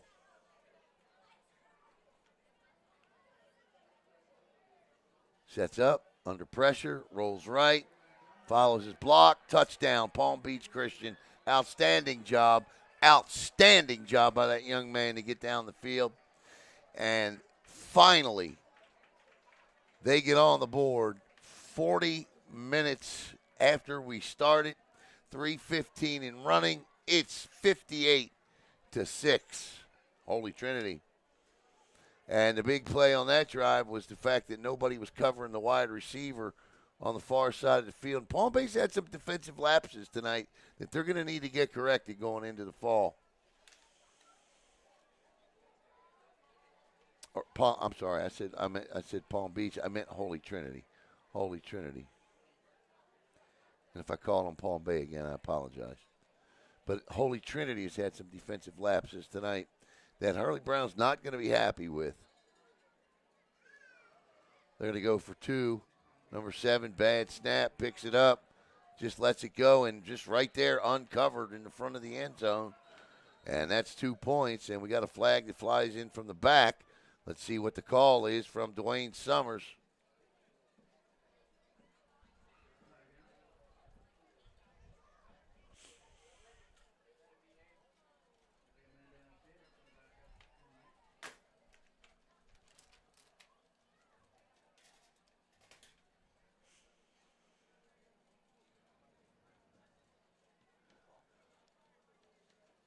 Got to be a call because they're lining up to do it again.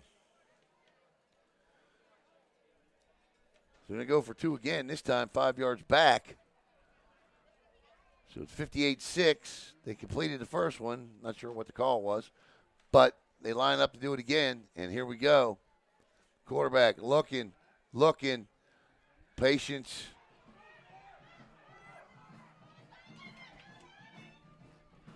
Oh, my goodness gracious. What a play. And it was intended for one receiver. Tips up in the air, caught, tiptoed in the back of the end zone. and number 7 made it happen. And listen, if you're Palm Beach Christian and that young man is a freshman or a sophomore, you have found your quarterback of the future as far as I'm concerned. That's going to wrap it up. We're not going to see another play here tonight. I want to thank Athletic Director James Phillips. There's just under a minute to play here, and they're not going to snap the ball again. As Holy Trinity's offense was absolutely explosive and impressive all at the same time tonight.